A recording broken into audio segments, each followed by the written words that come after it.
Well, good afternoon, everyone. My name is Robert Van Son with Penn State Veterinary Extension. I'd like to welcome you to our webinar this afternoon.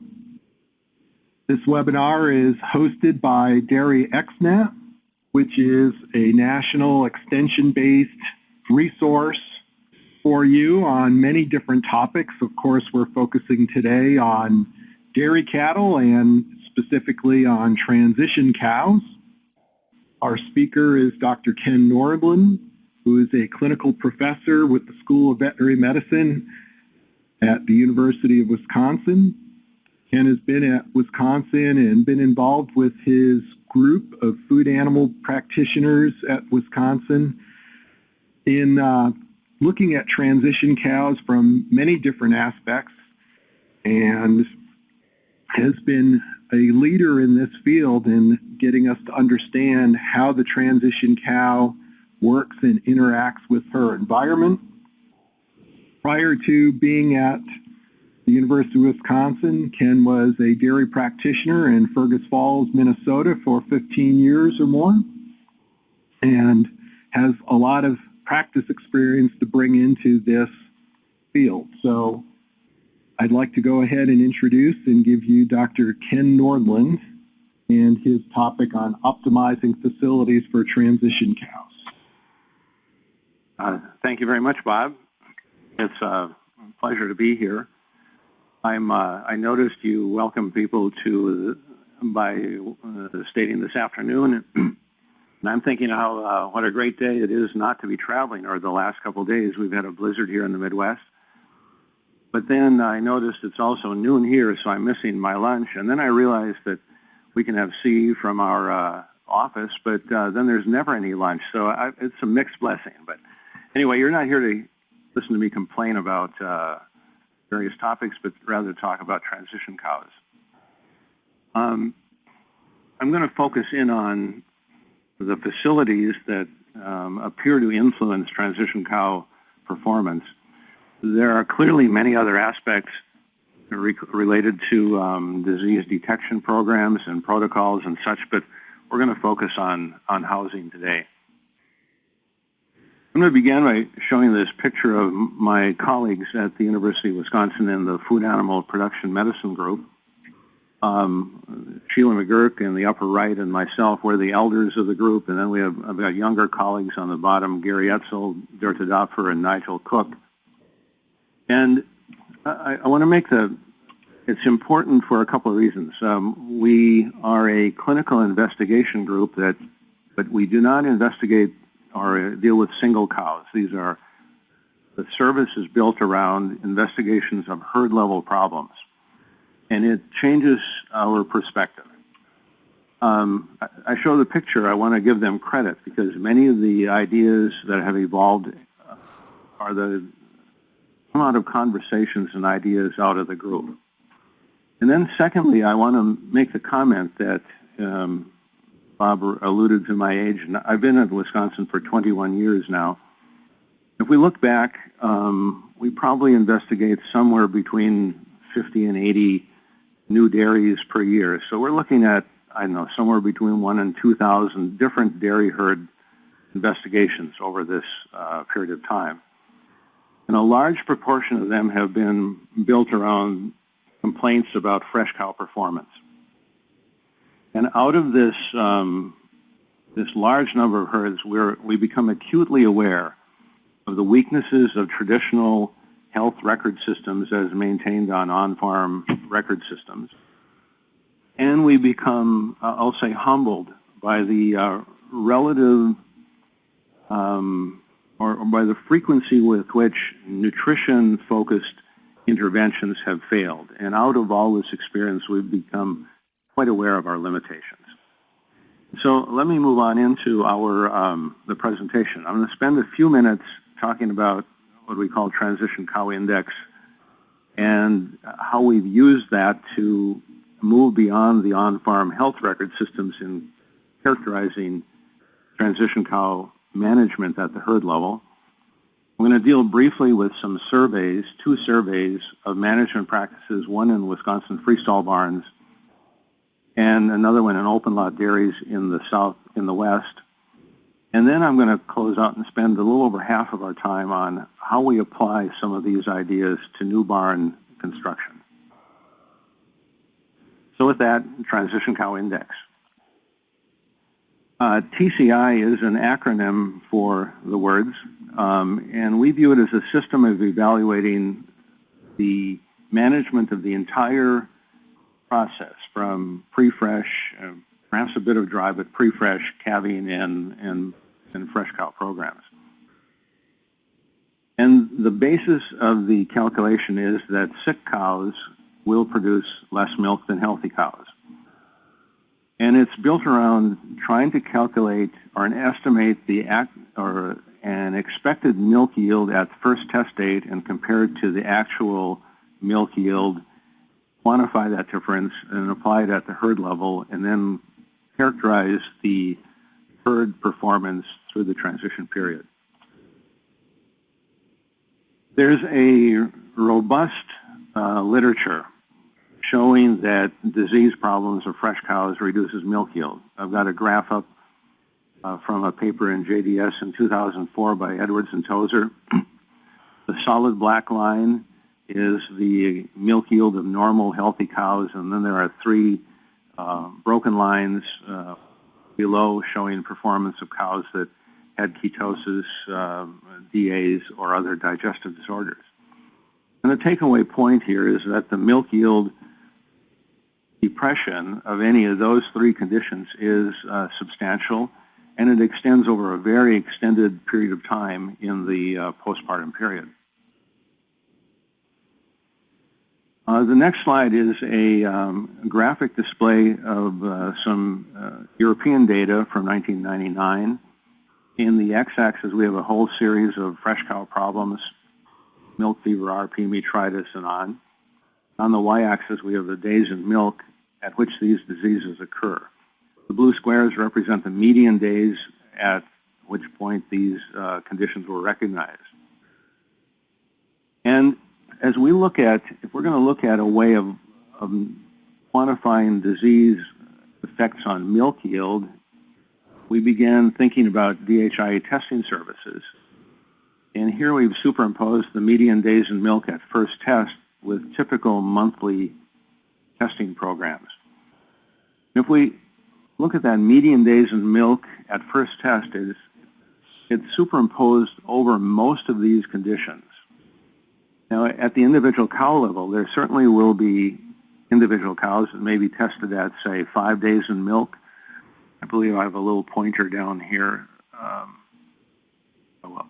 And a cow could certainly be tested down here at 5 or 7 days in milk and get a disease condition at 30, and we'd not be able to capture any effect in those situations. But perhaps at the herd level, the overall majority of cows that have fresh cow problems could be detected if we could predict normal and measure the deviations from it.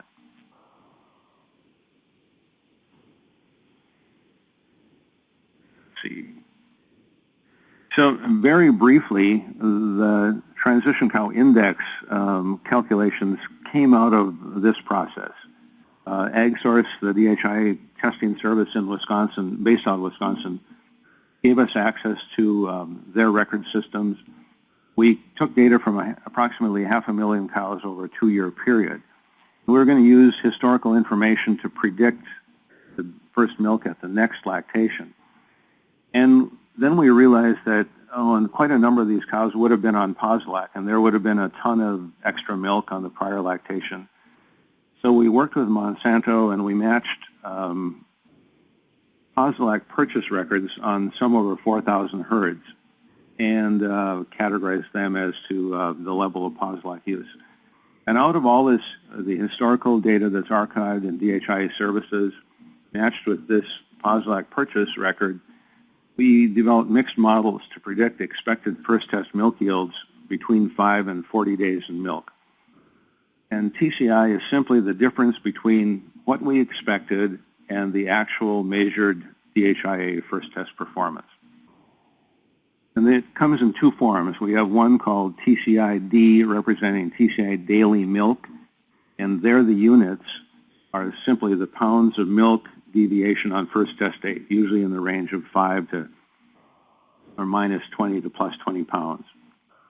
And then TCI, the regular one is the units are pounds of first test projected milk. So if many cows will have a first test projection of 25,000 pounds over 305 days, they may be a minus 5,000 or a plus 10,000, something like that.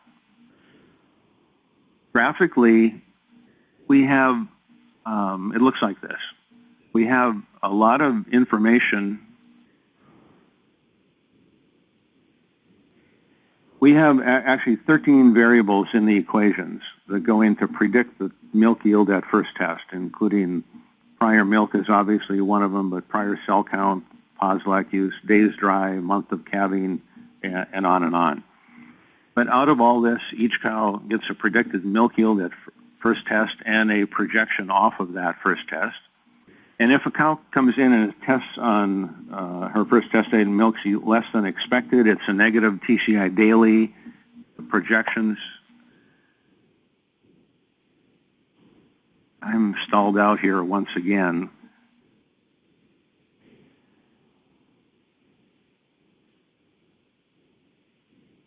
If she beats expectations, it's a positive TCI daily, and then the projections are what they are. They can be either, again, as before, different units of expression. Okay. Currently, sorry about that, I apologize. TCI is owned by WARF, a technology transfer unit of the University of Wisconsin. It's currently licensed to EggSource. It can be accessed through Dairy One in New York and other ways. It's been licensed to Velect in Canada and available to Eastern Canada this year. And the TCI daily option has been licensed for use across the U.S. and may become available quite widely. I'll leave it at that for right now. I'm going to be talking, as we get into this presentation a little bit, and I get over my problems with the pointer, we're going to be talking about building dairy facilities for transition cows that are going to challenge some assumptions, usually built around restraint on cost.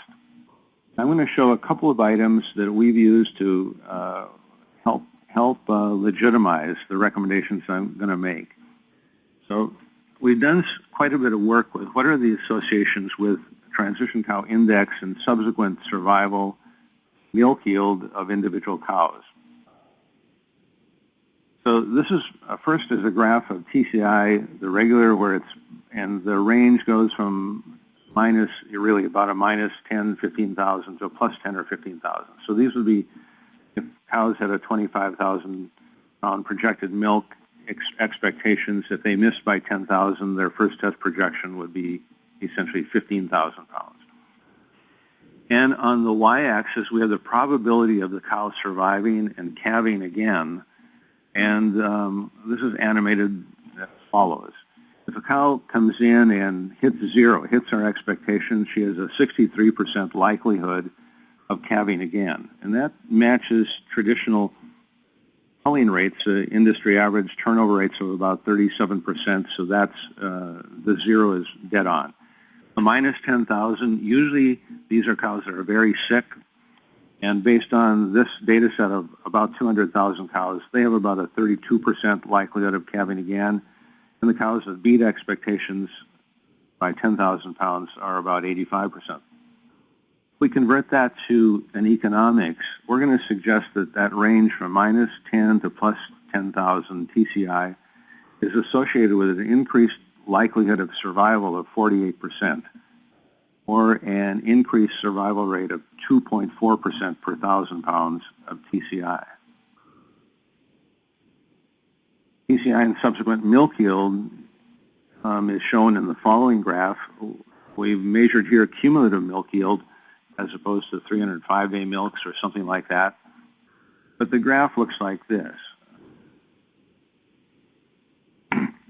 It's a big scatter plot. There's, again, about approximately 200,000 cows. The mass of the cows are in the middle.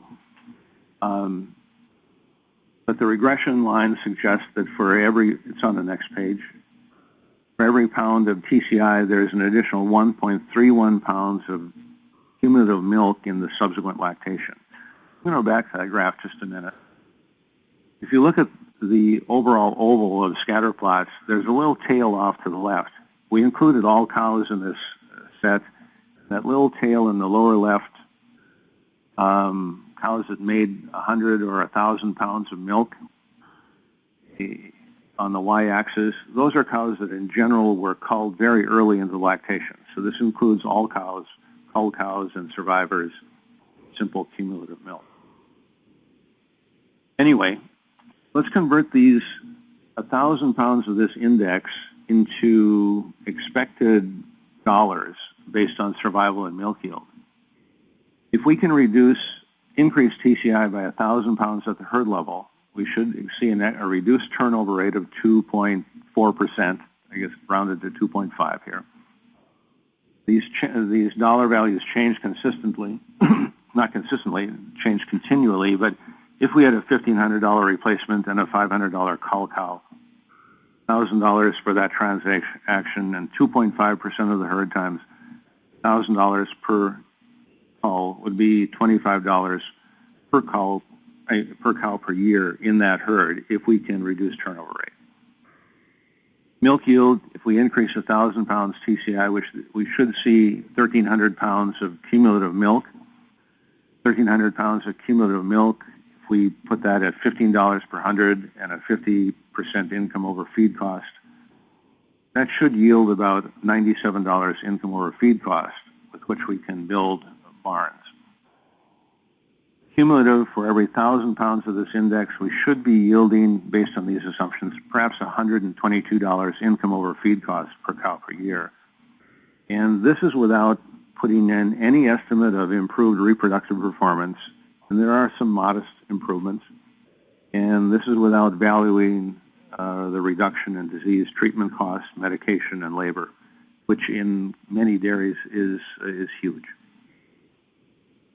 Okay, I'm going to shift over. I wish I could take your questions right now, but we'll move on. We've done 2 surveys of industry management practices. And I mentioned that the first one was done in Wisconsin and freestalls, and I'm going to touch on these 2 studies.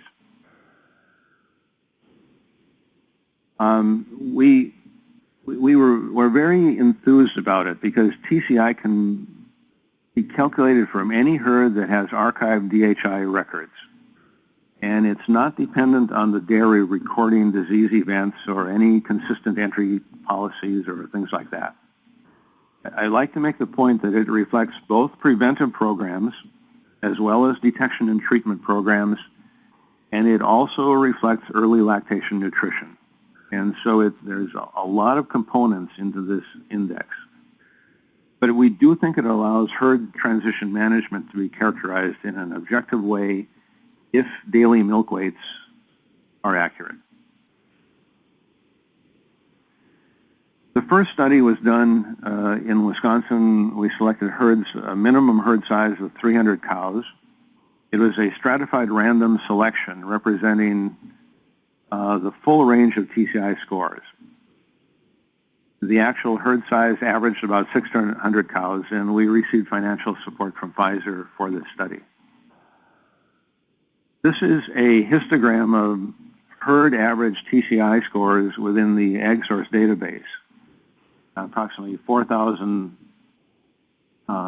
herds here, and the herd average TCI ranged from a minus essentially 4,000 pounds up to a plus 33,000, 3,500 pounds. And we contend that the very positive scores on the right represent the best transition management practices of our industry. The ones on the very left represent the least effective programs. And as expected, the average is the most numerous of all these herds.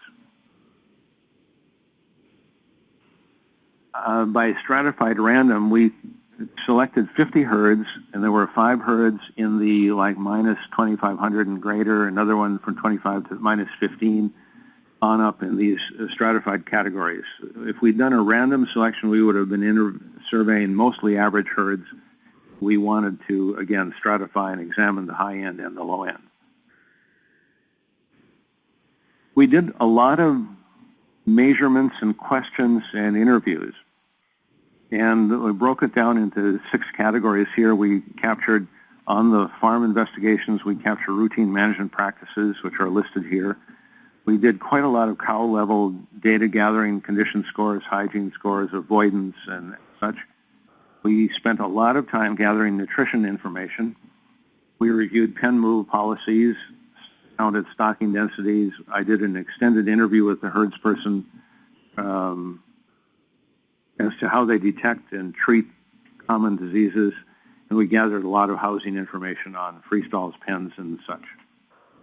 And out of all this work, we talk about the big 5 categories. The significant factors associated with herd level TCI were bunk space, pre and post fresh, freestall base, and all the herds were either sand or mattress-based freestall herds.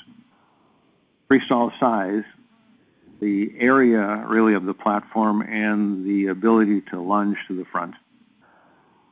Moving to the calving pen emerged as a significant factor, and here the category was moving into calving pens less than 2 days or less prior to due date, versus moving them in 3 or more days. And 5th, the screening method, and we had 4 categories of screening method: temps, attitude, appetite, that sort of thing, but that's not going to be discussed. But the very impressive thing as we saw the data was how robust space, bunk space, pre-fresh and post-fresh, but pre-fresh was the single most important risk factor for herd level TCI. Stall factors, again, this is a simple univariate difference between mattress barns and sand barns, but the difference between having a sand base, those herds averaged a plus 560 TCI, pounds TCI, the mattress barns a minus 675, and that's just a huge difference. And then under other factors, I also mentioned dimensions, and I'll move on. We had a lot of calving pens had been constructed in our new freestall barns with advice to move cows into these calving pens three or so days before due date. And cows, the herd policies where they moved cows into these calving pens and averaged more than 3 days were strongly associated with lower TCI scores than if they moved into calving areas at less than 2 days, or 2 days or less. How about the rations? I have a passion for nutrition, and we spent a tremendous amount of time gathering information about the close-up rations, the fresh cow rations, and such. And as we look at these, we were impressed at how little an effect the rations had on overall TCI scores.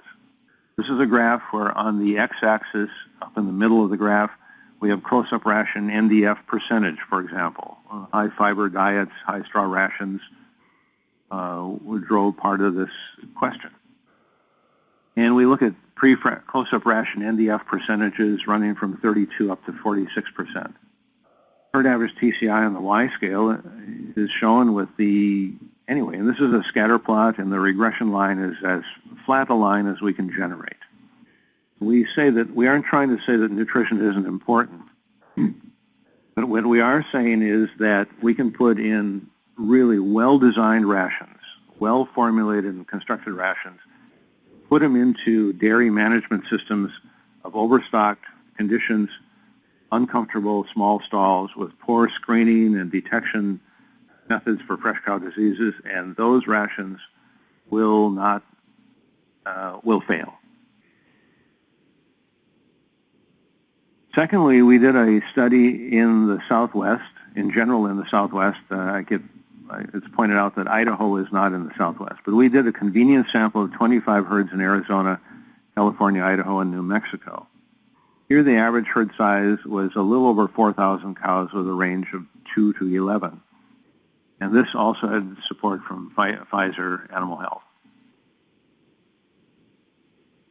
Here are reports in where the units are TCID, or daily, and it's daily milk, and the 25 herds were surveyed, 22 survived. We had problems with data quality on 3 of those sets, on 3 of those herds.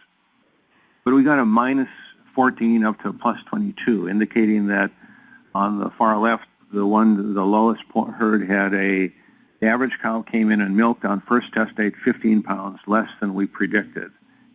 The opposite on the right side. The next graph shows a histogram of, again, the 4,000 herds showing the range. Here the full range runs from about a minus 26 pounds up to plus 24, 25. And so we think that in our convenience survey, we got a pretty good range of TCI daily average herds. We did some slightly different factors in our evaluation of these dairies. We reviewed, again, routine management practices.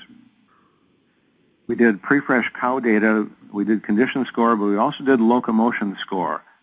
Out of the Wisconsin study, stall characteristics, sand and size, it had a very substantial effect, and so we decided to do locomotion scores in these open lot dairies. We reviewed the same pen move policies and headlock stocking density practices, and gathered, again, quite a bit of housing information, but there's no barn, so we gathered information on feed bunks, shade, bedding under the shades, cooling, water access, and distance to parlors.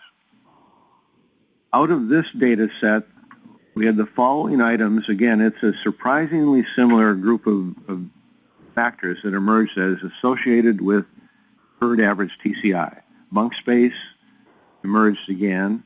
Body or locomotion scores. We had a 4-point locomotion score scale, and the higher the prevalence of lame cows, the lower the TCI scores. Body condition score outliers, both have the prevalence of high or fat and very thin cows emerged. Moving to the calving pen, same as in the freestalls, and shade also emerged as a significant risk factor, or absence of shade.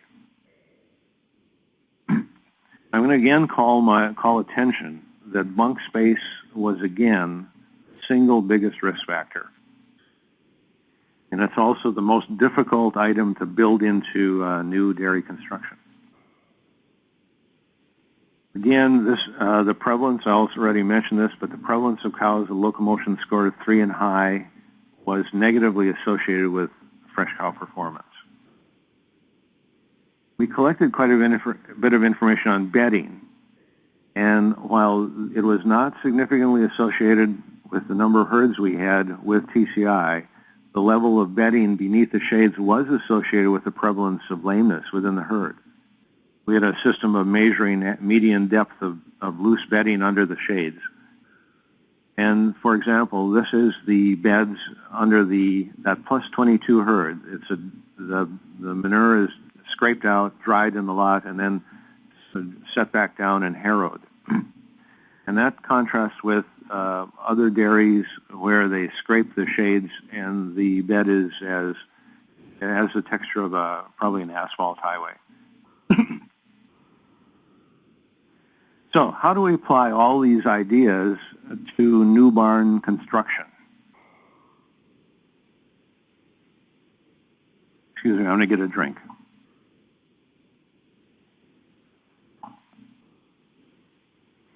I'm going to begin by saying there's a lot of detail when we move into these, how you actually implement this in new barn construction or in remodels. And we've recently launched a website. We'll come back to that in a little bit. And if we look at the top, we see some Dairyland Initiative things, but there's a home, and then there's a blueprint section, and that blueprint section has a tremendous amount of detail in question and answer format. Next are virtual tours of dairies facilities that have been constructed, and then there are names of construction people and lenders that built each of the barns, and on, and off to the right there are a number of spreadsheets under tools and such. It's free to Wisconsin dairies, but I'm sorry. But we got a grant to start this thing, and we have funding for a young veterinarian who's coordinating this program and building the website, but we have to convert it into a self-sustaining program. So there is a fee for those of you who are outside of Wisconsin. Back to issues. How much bunk space? We see this association of increased bunk space with improved fresh cow performance.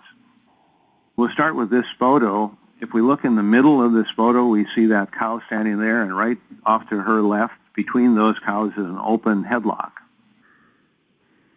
And the question really is, how much space do we need for all cows to eat simultaneously? This is a graph. On the x-axis, we have time throughout a little over a 24-hour period. And on the y-axis, we have the percentage of headlocks filled. And these are all 24-inch headlocks, the standard self-locks used in the U.S. And in this particular dairy, there are 3 green blocks showing the time when cows are being milked, and we'll find that there are no cows at the headlocks when the cows in that pen are all in the holding area and parlor. And then there's a yellow block that shows at 8:20 in the morning fresh feed delivery. And we'll see feeding peaks, a primary feeding peak that occurs after fresh feed is delivered and the return from milking. The secondary peaks as cows return from other milkings in a 3X herd. We've done this work in 12 different dairies, and the uncanny thing is that we found an 80% headlock stocking density in all of the dairies. 4 out of 5 headlocks were filled. And this 80% stocking density of 24-inch headlocks was independent of the stocking pressure in the pen. We found the same 80% fill in 2-row pens and in 3-row pens, with various degrees of overstocking. And so the point would be that in some dairies, 20% of the cows were waiting to eat. In other dairies, up to 50% of the cows would be waiting to eat, but they still filled to about a 80% fill on 24-inch headlocks. We have more to this. This is a whole separate lecture, but cut to the chase. If we have 24-inch headlocks that fill to 80%, that means that suggests that the cows are taking about 30 inches per cow. And the standard 2-row pen, 48-inch wide stalls, 2 rows, provides about 24 inches of bunk space per cow. A standard 3-row pen, about 16 inches per cow.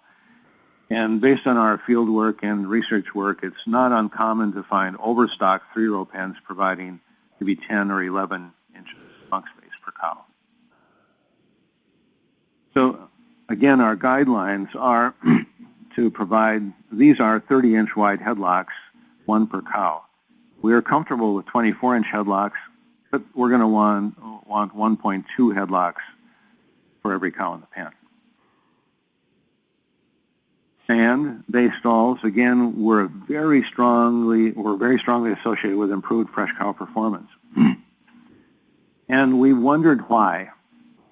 The study in the Southwest suggesting that lameness was a risk factor for fresh cow health helps guide us. But I want to call your attention to another study on sand versus mattress and the effect on lameness. This is a study my colleague Nigel Cook did and published in 2002. And the light green bar and the orange bar are mats and mattresses.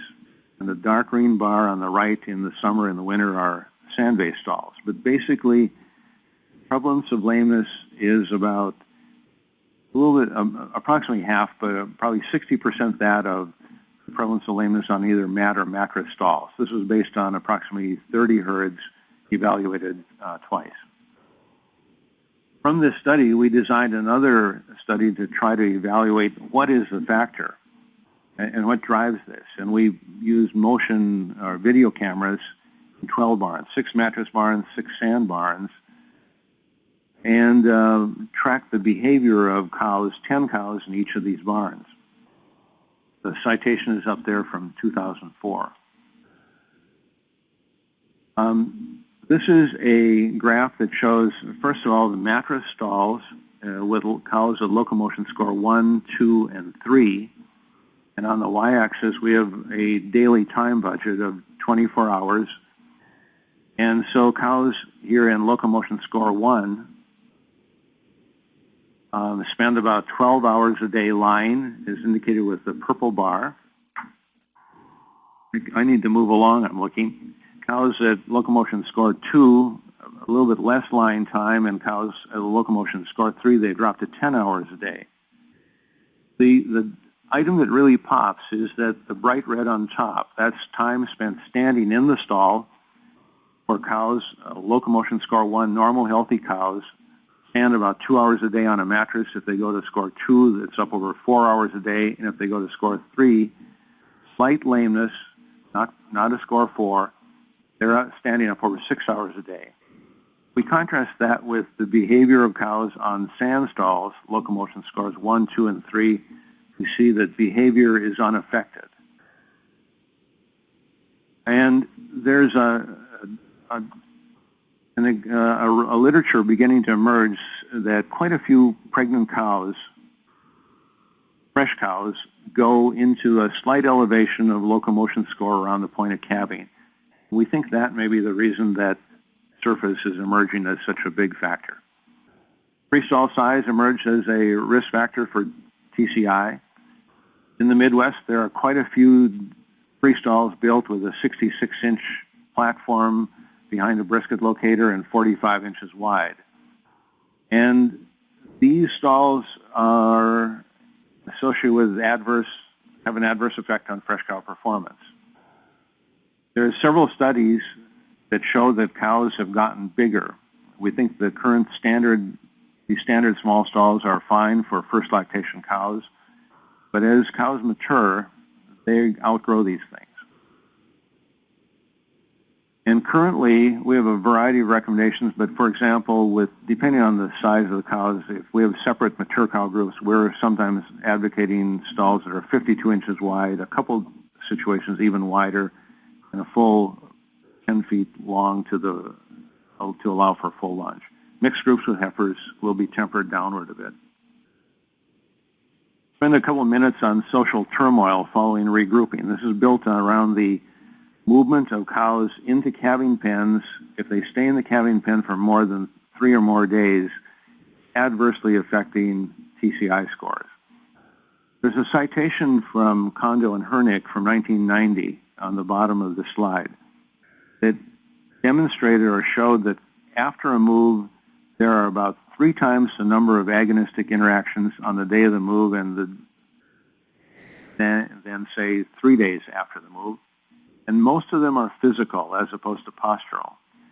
And it shows that really the day of the move, the first 2 days after a move, is the point of most of the turmoil. So we've applied that to what is the frequency of cow entry into a pen. And in weekly entry pens, for example, movement into close-up pens, usually done on a weekly basis, we'll have 2 days of turmoil followed by 5 days of stability, and then we do it again. And so that's the profile of a weekly entry pen. In daily entry pens, for example, such as calving pens, cows would come into those pens every day. We'll have the same turmoil, but the next day there will be new cows coming, other cows leaving. And so we think that this may explain why extended stays in calving pens are associated with lower TCI scores. And so as we try to apply this, we've been trying to devise more optimal systems where we have the turmoil around the initial rank establishment within a pen and then followed by stability as they approach calving. Here's a traditional close-up pen where cows spend 3 weeks in a pen. There goes a cow to have a calf. That's a big calving day there. And as cows leave, new cows have reestablished rank, and then cows come in, and and they go through this business of who is the dominant cow, who are subordinate cows. But these 3-week pens put cows in all those stages prior to calving in the position of always readjusting rank. And we've been advocating or exploring with clients the idea of trying to make stable social groups. In the same spaces, we establish cohorts due to calve at the same period of time. In the bottom right, cows are calving out. They're leaving as calving approaches. And the middle groups are stable, and so the only turmoil is in the first group that gets established. There are some practical issues with this. Sometimes cows are dried up early because of twins or one reason or other, and there have to be some adjustments made. And when you get down to the last 2 cows in the pen, rather than leave cows alone, we're advocating moving the next pen in. So there's a bit of commingling. In open lots, it's quite simple. Usually you just establish a whole series of cohorts, 10-day calving cohorts, and do them once at dry-off. They calve in the last pen of the series where they can be easily observed in one pen, and there'll be some calves in the next one, but in general, very few. And the idea of sorting cows out of big far dry pens and the close-up pens is eliminated. You do the sorting one time when they go dry, and it's a labor-saving move. It becomes a little more complex in dairy in house barns. And here, as we work with our industry, the practices diverge around where calves are delivered.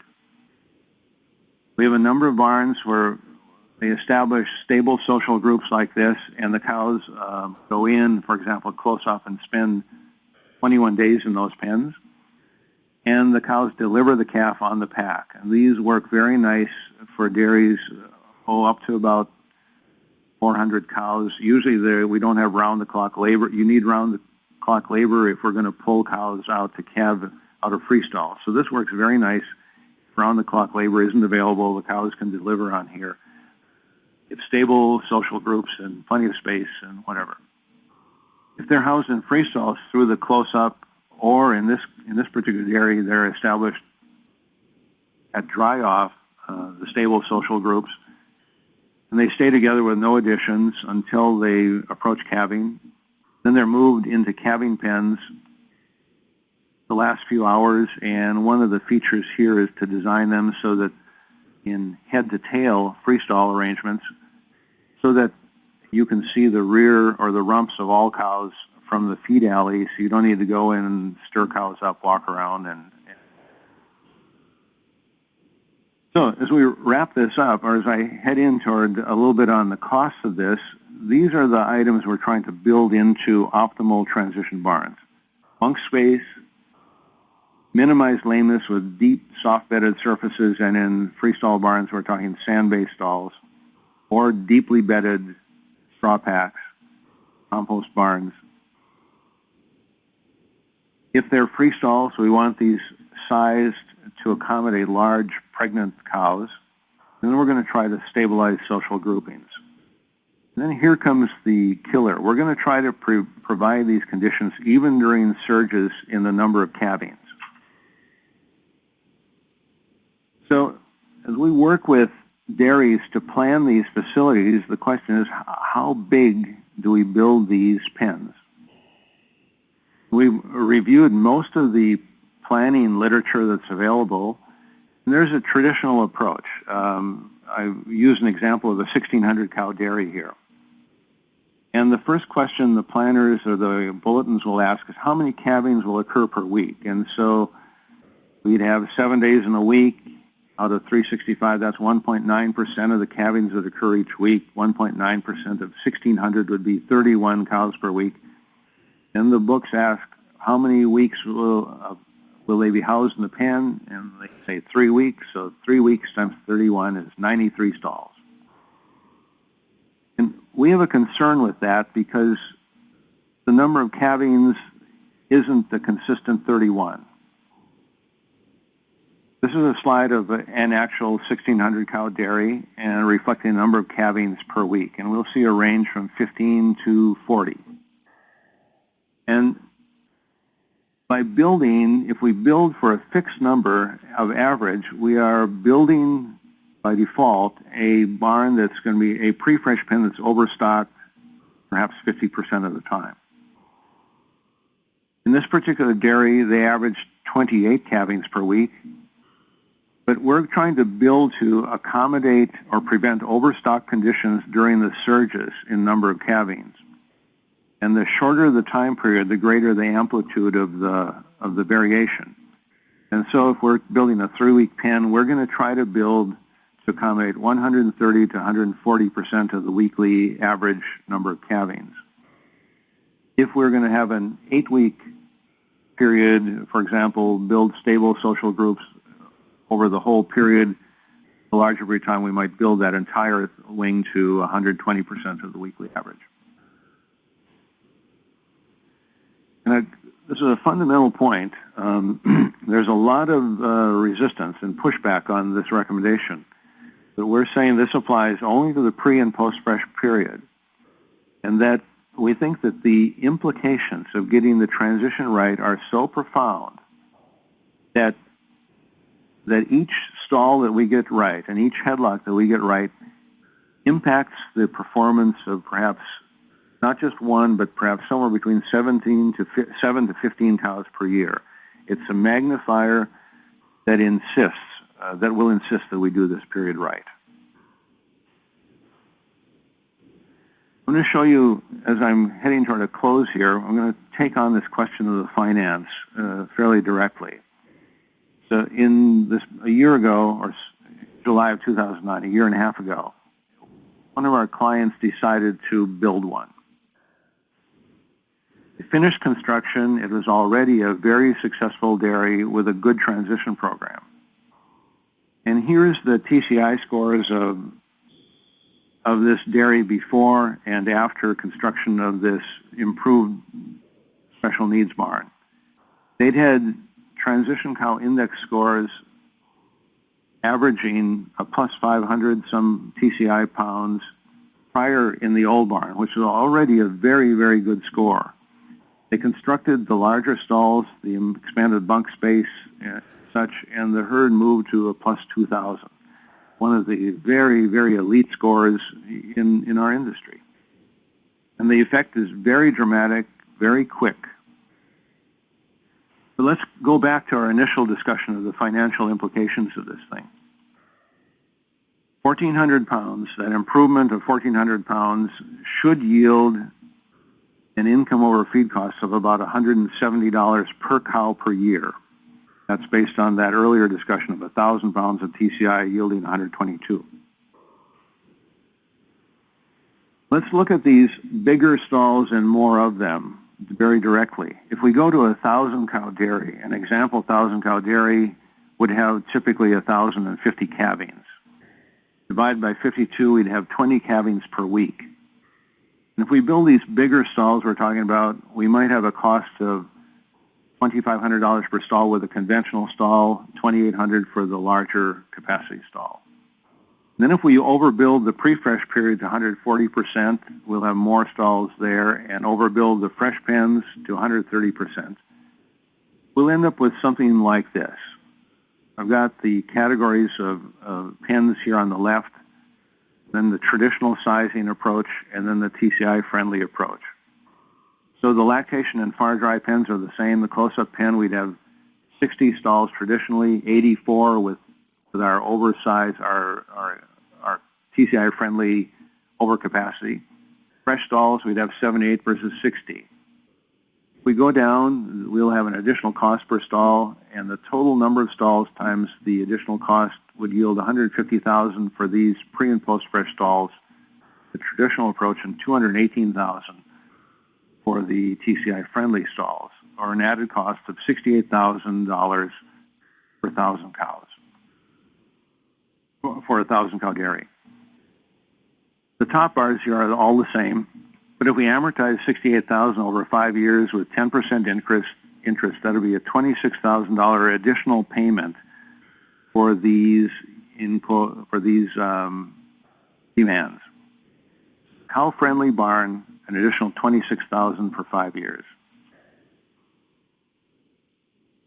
We take that, 26,000, and we'll move 1,000 cows to this dairy year. That's an additional cost of $26 per cow per year. There's a typo here. It should be 26,400.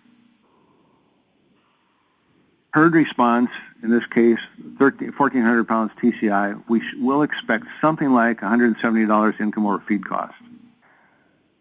And we're suggesting that even if these numbers are not, they certainly are not precise, but we believe they're reasonable, that this is a cost that a dairy cannot afford to ignore. And move right on. There are many more details. I mentioned this site earlier. Large number of details, again, under the blueprint are extended discussions of this in question and answer format. Again, if you're out of state, you'd have to pay to have access. It's a $100 access fee for 2 years. If we go under virtual tours, for example, there's quite a variety of dairies who have built either calf barns, transition barns, or stall systems. And if we pick one dairy, here's one dairy, we'll pick the middle one. We go to that virtual tour of it, and here we have description, layout, floor plan, pictures, video, interview with the owner, stall dimensions, construction people, vendors, and performance when we have subsequent performance of the herd. This particular dairy, if we go to the floor plan and layout, it'll look like that. And under each eye, there are detailed pictures of the barn. And so I'll call your attention to that if you need access to details on these topics. So with that, I want to wrap up and summarize by saying that Transition Cow Index is an objective measure of herd level transition management and fresh cow health. And because it's available, we can generate it from DHIA numbers and archives. We can generate it for any herd in the industry on a DHI testing service. Surveys over and over show that bunk space, minimizing lameness, and stabilizing social groups are key factors in management of transition cows, and that constructing to provide these aspects of cow comfort appear to be an economic necessity. So with that, I'll end and deal with any questions that we have in the remaining time. All right, thank you very much, Ken. So here's our opportunity to post some questions. Ken, as much as we hear things about the nutritional management of the dry cows and how we use this and that, can you give any insights on what you found in maybe some nutritional interactions? Like, are there some really wrong things to do with nutrition, with poor bunk space, or some other issues where you might have some interactions that people might be looking at? I can give many examples, and I don't mean to be implying that nutrition isn't important here, but again, I think that we have, as an industry, I go back and look at our work as an investigative group 10 years ago, and 10 to 20 years ago, and if we were investigating fresh cow programs, the tool we would use was a nutrition evaluation looking at energy, protein, minerals, anionic salts, and such. And it's our opinion that too often we're trying to solve major fresh cow problems through rations when these bigger factors of bunk space, overstocking, bunk space, high prevalence of lame cows, poor stalls, and such, are going to make our nutrition efforts fail. But we certainly have, even recently, we have experiences with inappropriate DCAD issues, very inappropriate fiber levels, very inappropriate protein levels, and drag on energy, and things like that. So maybe I'll just leave it at that. Okay. We have a couple questions. One is asking about feed bunk space for the far-off dry cows. Your data is focused on close-up cows. Is it the same, or do we have a different number for the far-off dry cows? We haven't done a study there, and so all I would have would be anecdotal information.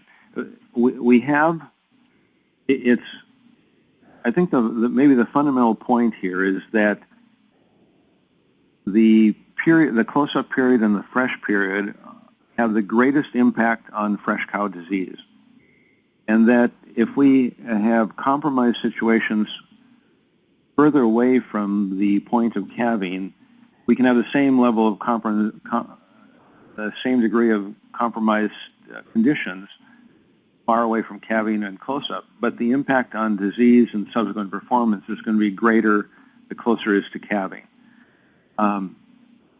We're really, quite frankly, we have advocated as we work with dairies to build new facilities. Frequently we're looking at space. We have been supportive of 3-row barns, freestall pens for far dry, providing their limitations on bunk space. And we have a number of those herds with extremely positive PCI scores and milk yield in above 100 pounds a day for the last year and a half, that sort of thing, on a number of these barns. But we have insisted on the 30-inch bunk space in the close-up and as close to it as we can on the fresh pen. Again, the highest priority would be in the pre-fresh pen, secondary post-fresh, and then we'd be moving away from it as we get further from calving.